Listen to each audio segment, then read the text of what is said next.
ये वो परमेश्वर नहीं है जिसने आपको उस टाइम उठाया जब आपके पास कुछ नहीं था? क्या ये वो परमेश्वर नहीं है जिसने आपको चंगा किया जो चीज इम्पॉसिबल लगती थी? क्या ये वो परमेश्वर नहीं है जिसने आपको वहां से निकाल लेके आया? तो कैसे हम उस परमेश्वर को भूल सकते हैं या अपना जो जीवन है वो दो तरीके से जी सकते हैं कि संसार को दिखाने के लिए मैं भला हूँ, संसार को दिखाने के लिए मेरे पास बहुत वचन है जो मैं बोल सकता हूँ, पर क्या मैं उस तरीके का जीवन परमेश्वर के साथ बिता रहा हूँ?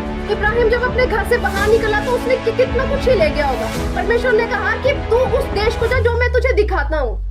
उसके परिवार वालों ने हो सकता है उसका विरोध किया कि तू कहाँ जा रहा है, किस परमेश्वर को जान रहा है जिसका तुझे नाम भी नहीं पता। पुराने जमाने में लोग परमेश्वर का नाम नहीं जानते, वो सिर्फ उसको परमेश्वर बोलते थे। परमेश्वर यीशु मसीह का नाम नहीं, जो हमारा खुदा है जिसने हमें बनाया, जो आदि में था, जो वचन था, उसका नाम सिर्फ और सिर्फ यीशु मसीह है। हालेलुया।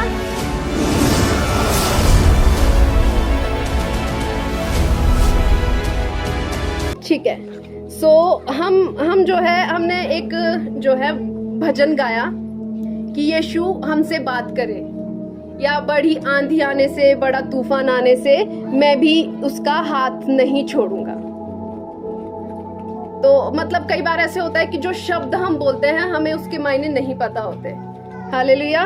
पर जितनी बार हम पर प्रॉब्लम आती है और जितनी बार हम किसी जो है परेशानी से जूझ रहे होते हैं, तो मेक श्योर कीजिए आप जो है भागे भागे परमेश्वर के पास पहुंच रहे हैं और परमेश्वर के वचनों में से पढ़ रहे हैं, ताकि परमेश्वर का जो वचन है हमें छुटकारा दिला सके। हालेलुया। तो बहुत बार ये होता है कि मैं मतलब एक विश्वासी होना बहुत ज्यादा कठिन है, क्योंकि बहुत सारी ऐसी चीजें जो आज इस संसार में हैं जिनके पीछे हम भागते हैं, परंतु परमेश्वर को हम पीछे छोड़ जाते हैं। आज सुबह जो है एक घटना हुई, मेरे साथ एक इंसान बैठे थे, तो वो खाना खा रहे थे, तो मैंने उसको बोला कि क्या तूने प्रार्थना करी? तो उसने मुझे आंसर दिया, नहीं, परमेश्वर मन को देखता है। तो मतलब हमारे पास जो है अपने आप को डिफेंड करने के लिए बहुत सारे वचन है जो कि बाइबल से है, ठीक है। और मैंने एक चीज मैंने एक्सपीरियंस की, जो कई बार क्या होता है कि हम परमेश्वर का जो वचन है वो लोगों के खिलाफ इस्तेमाल करते हैं। अगर आपको लगता है कि किसी के जीवन में कोई बुराई है तो वो वचन हम उसको जो है भेज देंगे, परंतु हमारा खुद का क्या? हमारा खुद का क्या? आज आप चर्च में हो तो आप सिर्फ और सिर्फ अपने खुद के लिए हो, या अपने परिवार के लिए हो, या शायद अपने दोस्तों के लिए हो कि प्रार्थना कर सके कि परमेश्वर उन्हें जो है छुटकारा दिला सके। हालेलुया। और तो उस समय मैंने उस इंसान को बोला, क्या तुमने प्रार्थना किया? तो उसने मुझे एक आंसर दिया कि परमेश्वर मन को देखता है, जिससे मेरा मन बहुत ही ज्यादा दुखित हुआ, क्योंकि हमने अपने आप को डिफेंड करने के लिए परमेश्वर का वचन बनाया हुआ है, परंतु परमेश्वर का वचन हमसे क्या कहना चाह रहा है ये हम कभी नहीं सुनना चाहते, कभी भी नहीं। हम दूसरों पे दोष लगाएंगे, पर हमारा क्या? हालेलुया। बहुत वचन मेरे पास है नहीं, पर हम एक जो है वचन अभी पढ़ेंगे। यह है मत्ती 11 का 28।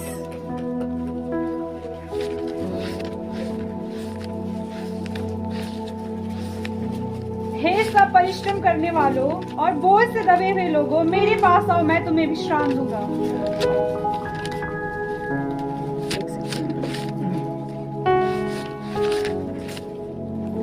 ये वचन हमसे क्या कहता है? वही जो जिस तरीके की एंजाइटी मैंने फील करी थी, ठीक है, या जिस तरीके का डिप्रेशन मैंने फील किया था, तो पहले मुझे ये वचन नहीं समझ आता था, पर जब मैंने वो एक्सपीरियंस अपनी लाइफ में किया कि मैं दिमागी तौर से किस तरीके से जूझ रही हूँ, ठीक है, या दिमागी तौर से मेरे अंदर क्या क्या विचार आ रहे हैं। तो कई बार ये होता है कि जब हम अपने दिमाग से लड़ रहे होते हैं, ठीक है, या फिर अपना जो विचार है, क्योंकि शैतान जितनी बार आप पर अटैक करता है वो आपके विचारों में करता है, ठीक है। और यहाँ पर जितनी बार हम बहुत बारी जब हम यहाँ पर उपस्थित होते हैं, तो हो सकता है बहुत बार दुष्ट आत्माओं से ग्रस्त लोग होते हैं, पर बहुत बार ऐसे लोग भी होते हैं जिनमें दुष्ट आत्मा नहीं है।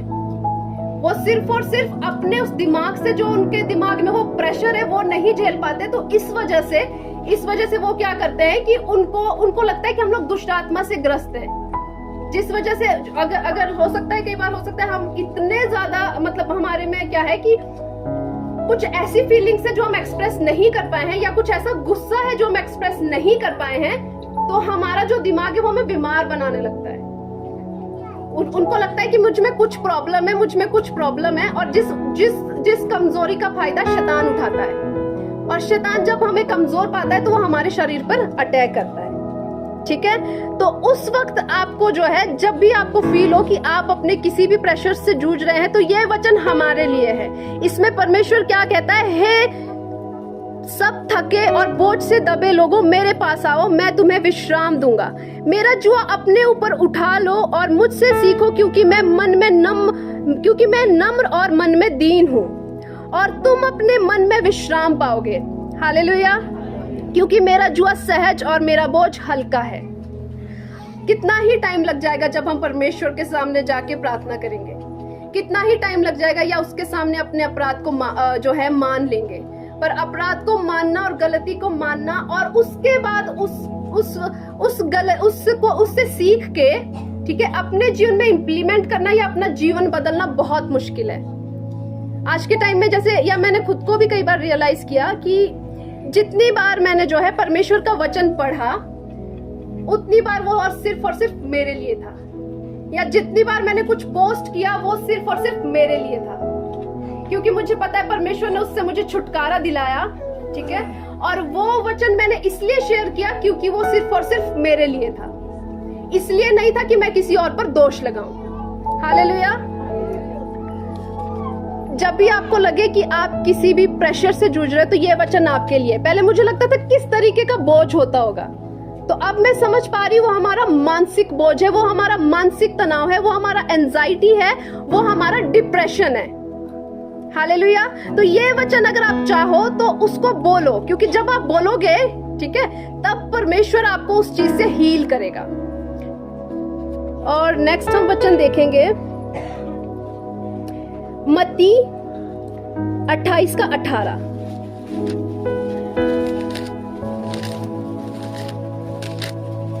यीशु ने उनके पास आकर कहा, स्वर्ग और पृथ्वी का सारा अधिकार मुझे दिया गया है, इसलिए तुम जाओ, सब जातियों के लोगों को चेला बनाओ, और उन्हें पिता और पुत्र और पवित्र आत्मा के नाम से बपतिस्मा दो, और उन्हें सब बातें जो मैंने तुम्हें आज्ञा दी है मानना सिखाओ, और देखो मैं जगत के अंत तक सदा तुम्हारे संग हूँ। हालेलुया। तो इसमें आप इस वचन से क्या समझते हो? हम वचन बहुत बार पढ़ते पर हमें समझ नहीं आते। कई बार हम बाइबल ऐसे पढ़ते जैसे हमने कभी बचपन में किताबें पढ़ी हो, पर मेरे लिए बाइबल का जो लिखा हुआ एक जो शब्द है वो बहुत मायने रखता है, क्योंकि वो जो शब्द है वो मैं इसलिए नहीं पढ़ रही हूँ कि वो हमें बताया गया चर्च में कि हमें बाइबल पढ़नी है।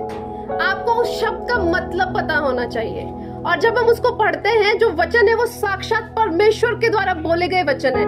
और यूहन्ना में लिखा है, एक सेकंड में आपको बताती हूँ, मुझे कई बार बहुत याद नहीं रहता है तो मुझे देखना पड़ता है। उसमें लिखा है, आदि में वचन था और वचन परमेश्वर के साथ था और वचन परमेश्वर था। यही आदि में परमेश्वर के साथ था, सब कुछ उसी के द्वारा उत्पन्न हुआ, और जो कुछ उत्पन्न हुआ उसमें से कुछ भी उसके बिना ना उत्पन्न हुआ। उसमें जीवन था और वह जीवन मनुष्य की ज्योति था। हालेलुया।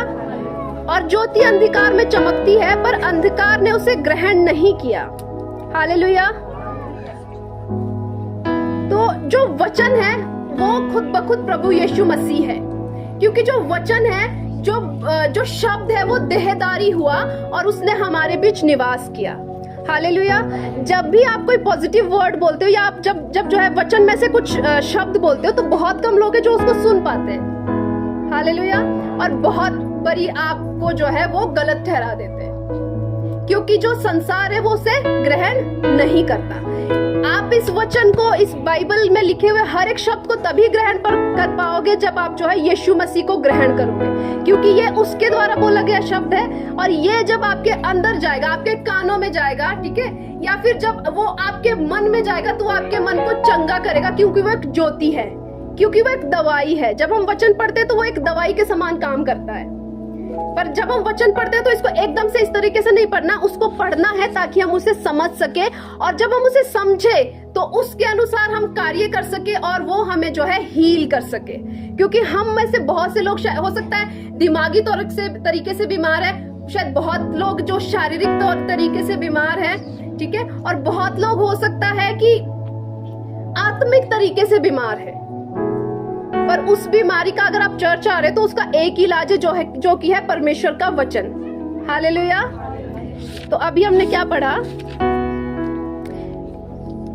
स्वर्ग और पृथ्वी का सारा अधिकार मुझे दिया गया है। तब यीशु ने उनके पास आकर कहा, किनके पास?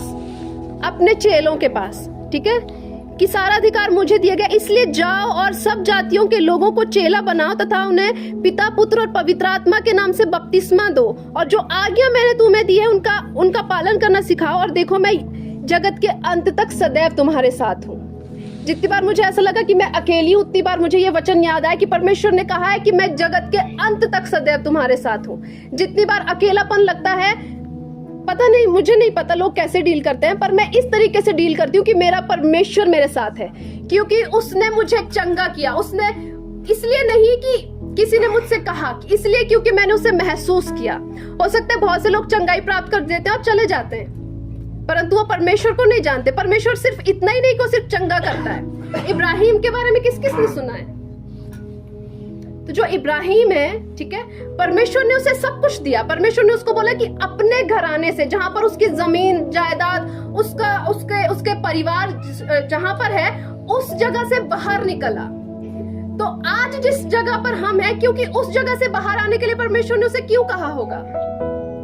क्योंकि वहां पर उस जो जगह है, मैंने एक जगह पढ़ा था कि वो जो जगह थी वहां पर लोग जो है परमेश्वर को भूल चुके थे और मूर्तियों में या फिर अपनी जो धन दौलत है उन पर अपना मन लगा रहे थे। हालेलुया। मूर्ति कुछ भी हो सकता है। हमारे जीवन में हर एक वो चीज मूर्त है जो हम जो है परमेश्वर के पहचान से ऊपर उठाते हैं। तो वो मूर्त कुछ भी हो सकता है। वो मूर्त हमारा पैसा हो सकता है। हम बोलते कि हम मूर्ति पूजा नहीं करते, पर क्या हमारे लिए वो जो पैसा जिसके पीछे हम इतना भागते हैं, क्या वो मूर्त नहीं बना? जो भी चीज परमेश्वर का स्थान लेती है वो हर एक चीज मूर्त है, क्योंकि हम जो है परमेश्वर को उस चीज से कम आंक रहे हैं। क्या ये वो परमेश्वर नहीं है जिसने आपको उस टाइम उठाया जब आपके पास कुछ नहीं था? क्या ये वो परमेश्वर नहीं है जिसने आपको चंगा किया? जो चीज इम्पॉसिबल लगती थी, क्या ये वो परमेश्वर नहीं है जिसने आपको वहां से निकाल लेके आया? तो कैसे हम उस परमेश्वर को भूल सकते हैं, या अपना जो जीवन है वो दो तरीके से जी सकते हैं कि संसार को दिखाने के लिए मैं भला हूं, संसार को दिखाने के लिए मेरे पास बहुत वचन है जो मैं बोल सकता हूं, पर क्या मैं उस तरीके का जीवन परमेश्वर के साथ बिता रहा हूं? क्योंकि कई बार मेरे पास पैसे नहीं होते, मैं सचमुच प्रार्थना करती हूँ, मैं प्रार्थना करती हूँ और परमेश्वर मुहैया करवाता है, क्योंकि पैसों के मामले में बहुत बहुत मुश्किल है कि हम जो है परमेश्वर पर विश्वास करें। बहुत ज्यादा मुश्किल है। इब्राहिम जब अपने घर से बाहर निकला तो उसने कितना कुछ ही ले गया होगा। परमेश्वर ने कहा कि तू उस देश को जा जो मैं तुझे दिखाता हूँ। उसके परिवार वालों ने हो सकता है उसका विरोध किया होगा, तू कहाँ जा रहा है, किस परमेश्वर को जान रहा है जिसका तुझे नाम भी नहीं पता। पुराने जमाने में लोग परमेश्वर का नाम नहीं जानते थे, वो सिर्फ उसको परमेश्वर बोलते थे। परमेश्वर यीशु मसीह का नाम नहीं, और ये जो हमारा खुदा है जिसने हमें बनाया, जो आदि में था, जो वचन था, उसका नाम सिर्फ और सिर्फ यीशु मसीह है। हालेलुया। अब पुराने जमाने में पुराने नियम में कहीं भी पढ़ोगे, वहां पर कहीं पर भी जो है जिक्र नहीं हुआ। वहां पर परमेश्वर को लोग यहोवा नाम से जानते थे। यहोवा यिर्रे, जो प्रोवाइड करवाता है, जो हमें मुहैया करवाता है, ठीक है। तो परमेश्वर के अलग अलग नामों से जो है कि जो मुझे मुहैया करवाता है, या जो मुझे चंगा करता है, जो मुझे शांति देता है, पर वो कौन है पुराने जमाने में लोगों को नहीं पता था। वो उसे परमेश्वर बोलते थे। वो उसे, आज हम जब परमेश्वर का नाम लेते हैं, यीशु मसीह का नाम लेते हैं, तो हम बोलते हैं कि इब्राहिम का परमेश्वर, याकूब का परमेश्वर, या इसहाक का परमेश्वर। कौन है वो लोग? क्या परमेश्वर उनके साथ वफादार नहीं था? तो वो आज मेरे साथ भी वफादार हो सकता है। ये एक विश्वास है। हम चर्च क्यों आते हैं? इसलिए नहीं कि हम डर कर रहे, या इसलिए नहीं कि हम जो है हर एक चीज में भागते फिरे कि परमेश्वर शायद हमें उस चीज से छुटकारा नहीं दिला सकते। परमेश्वर को कम आंकना छोड़ दे और सिर्फ विश्वास रखे। आपने विश्वास की एक और कहानी है, जब हमने देखा कि एक जो औरत है, ठीक है, उसको 12 वर्ष से लहू बहने की बीमारी थी, और वही चीज मुझे भी थी। परमेश्वर ने मुझे चंगा किया। हालेलुया। इस वजह से आज मैं यहाँ पर खड़ी हूँ, क्योंकि एक वक्त था जब मैं जो है सुबह 5 बजे चर्च जाती थी। हर सुबह 5 बजे चर्च जा रही हूँ, क्योंकि मुझे लगता था मेरा घर बिखर गया है, ठीक है, मेरा परिवार तितर बितर हो गया। परमेश्वर, इसलिए तूने मुझे नहीं बनाया, इसलिए तूने मेरा परिवार नहीं बनाया, ठीक है, क्योंकि मुझे परमेश्वर का हर एक वो वचन याद था जो उसने इब्राहिम के साथ किया, जो उसने इसहाक के साथ किया, जो उसने याकूब के साथ किया, जो उसने दाऊद के साथ किया। मुझ में ये वचन कहां से आया? मुझे इतना यकीन कैसे आया? क्योंकि मैंने वो पढ़ा, और जब मैंने वो पढ़ा उसने मुझे हील किया, ठीक है। किसी भी चीज से ज्यादा परमेश्वर मायने होना चाहिए जिंदगी में। मैं बस ये बताना चाहती हूँ, क्योंकि मैंने उसे अपने जीवन का आधार बनाया। जब मेरा रिश्ता टूटा, मुझे डर था कि मुझे ऐसा लगता था परमेश्वर मैं कैसे सब लोगों को फेस करूंगी। जब मैं बीमार थी मुझे किसी ने नहीं देखा, मैंने बहुत सी दवाइयां खाई, ठीक है, पर परमेश्वर ने जब मुझे चंगा किया, होता है ना जब किसी के गुण लगते हैं ना, पर सबसे बेवकूफ इंसान वो होता है जो उस गुण को भूल जाता है। तो आज हम यही करते हैं। और जितनी बार मैं यहाँ पर आई ना, उतनी जब भी मैं सोच रही थी कि परमेश्वर अगर मैं घर गई तो मुझे नहीं पता मैं क्या बोलूंगी, क्योंकि मुझे बोलना तो पड़ेगा।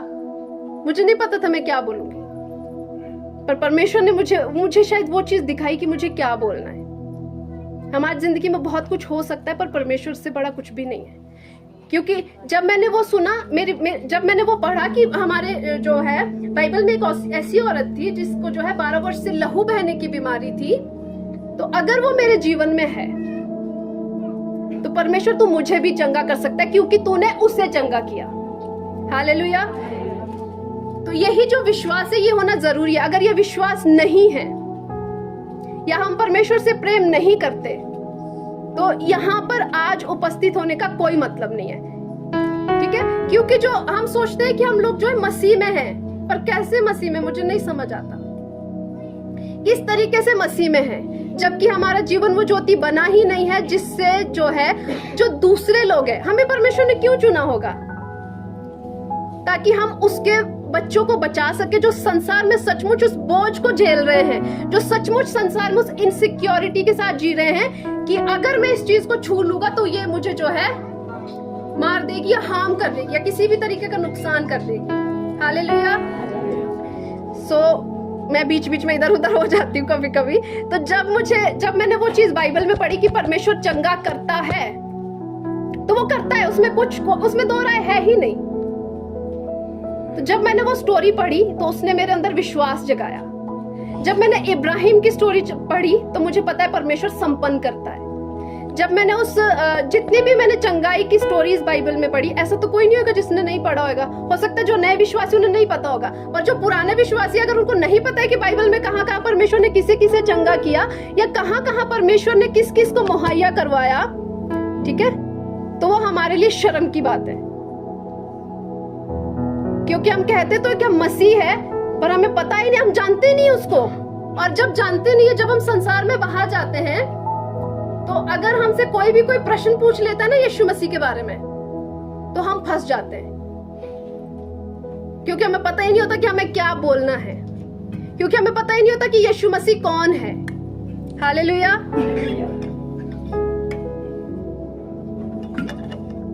एक और बात फिर मैं खत्म कर दूंगी।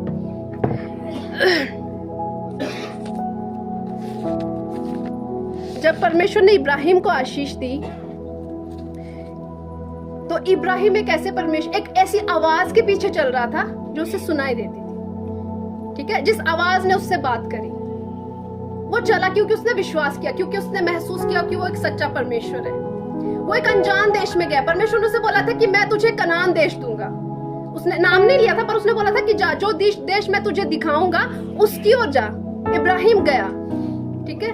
परमेश्वर ने वो कनान देश उसे दिया, और वो ऐसे नहीं दिया कि उसको बस तोहफे में दे दिया, ये ले जा, नहीं, पर उसने उस कनान देश के लिए लड़ाई करी, ठीक है। और पर परमेश्वर ने उसको शांति के साथ वो देश दिया, और फिर उसकी संतान नहीं थी।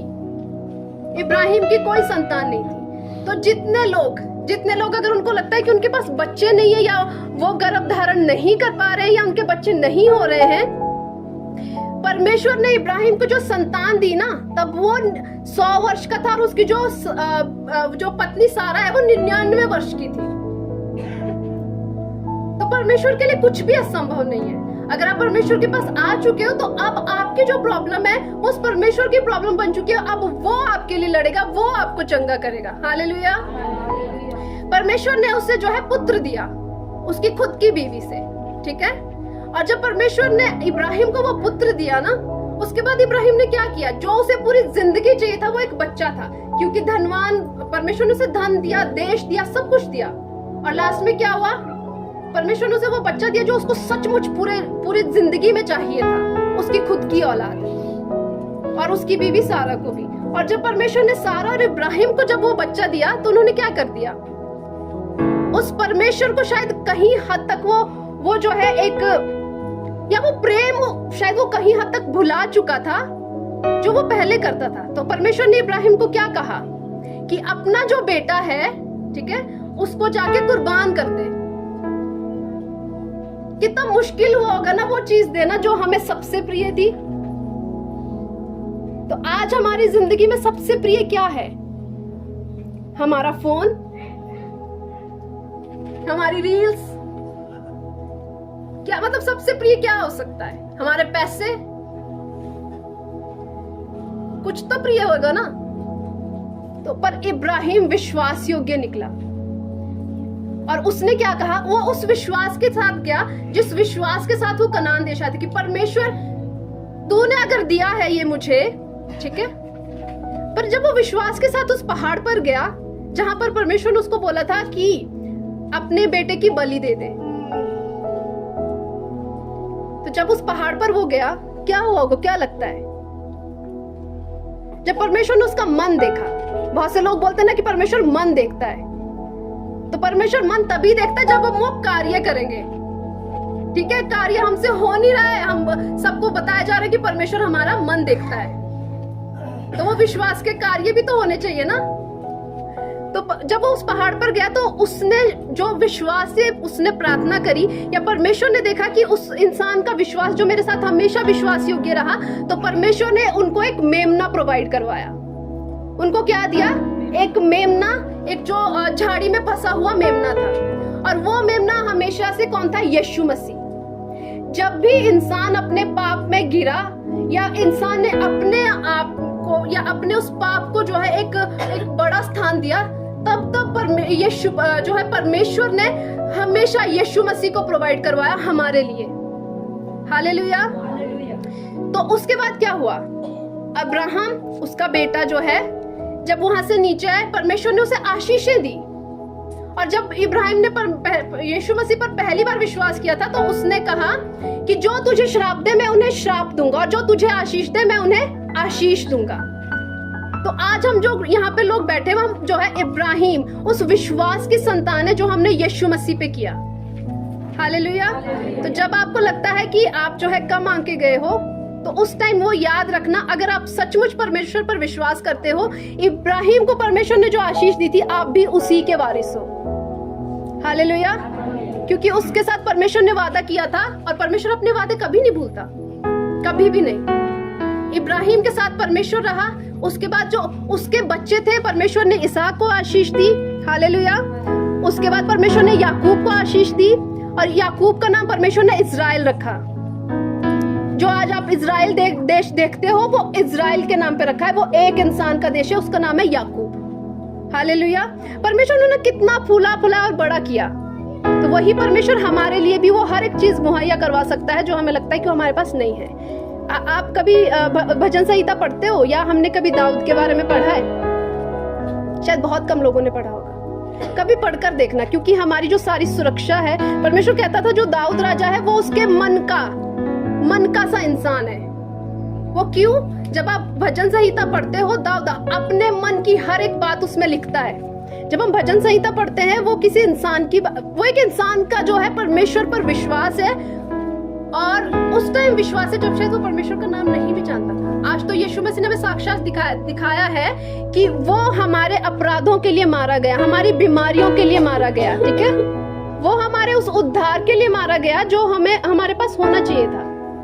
तो बहुत से विश्वासी लोग बोलते हैं कि परमेश्वर के साथ जो लोग होते हैं उनको दुख उठाना पड़ता है। हाँ, उठाना पड़ता है, पर एक विश्वास के साथ, क्योंकि परमेश्वर हमारे लिए ऑलरेडी एक बार मर चुका है।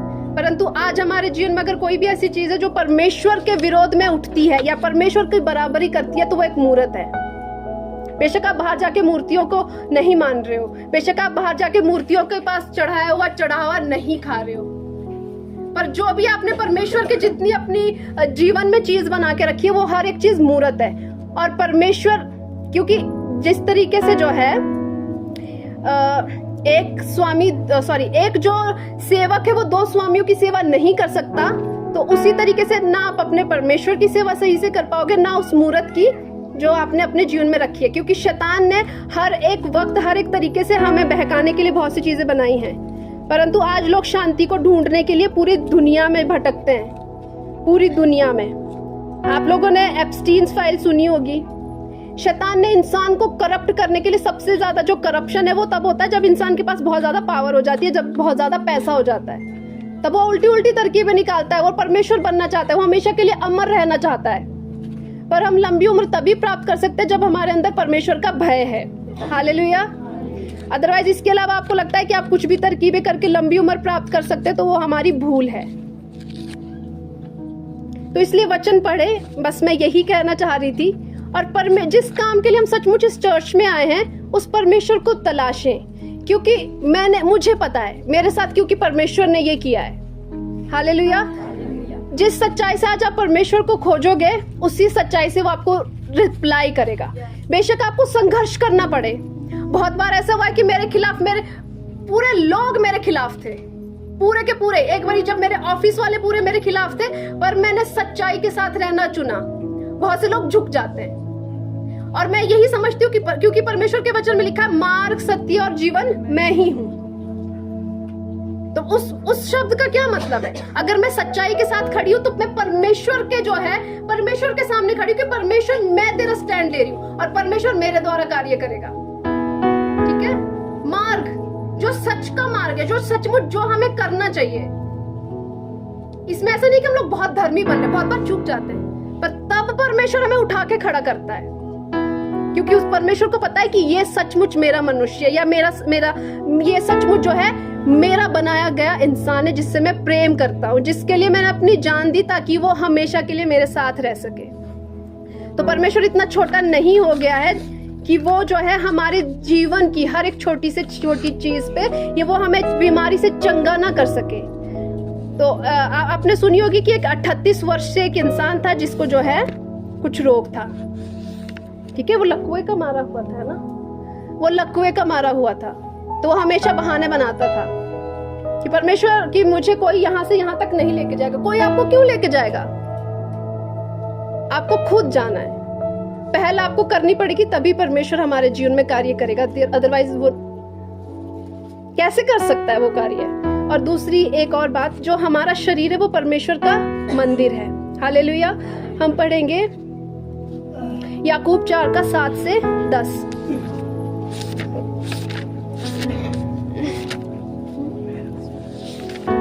ठीक है।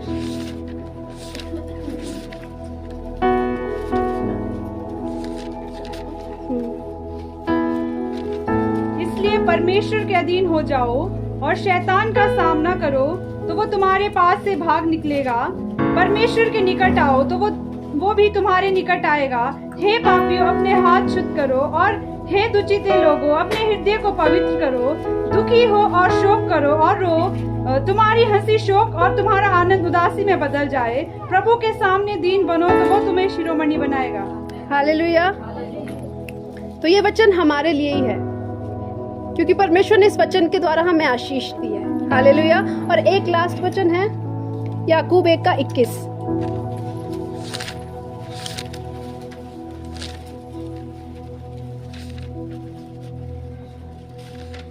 इसलिए सारी मलिनता और बैर भाव की बढ़ती को दूर करके उस वचन को नम्रता से ग्रहण कर लो, जो हृदय में बोया गया और जो तुम्हारे प्राणों का उद्धार कर सकता है।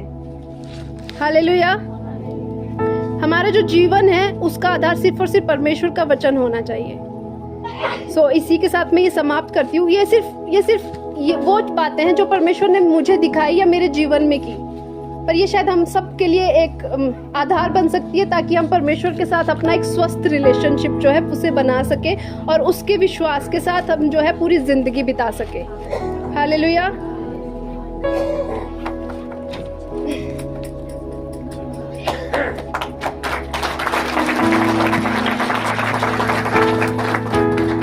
हालेलुया। कितने लोगों को समझ आया? कुछ लोगों को लगता होगा कि पास्टर की लड़की है, फिर भी संघर्ष हमारा निर्माण करता है। संघर्ष हमारा हालेलुया। अगर संघर्ष नहीं होगा कुछ भी मालूम। तो इसलिए जरूरी है कि हर आदमी के जीवन में कुछ ना कुछ सीख हो। हालेलुया। परमेश्वर बहुत सारी जगह हमको इसलिए जाने देता है ताकि वहां से हम कुछ हासिल करके आए, सीख कर आए। आमीन। हालेलुया। कितने लोगों ने आशीष पाया? कितने लोगों ने आशीष पाई? अच्छी बात, मैंने भी पाया। ठीक है।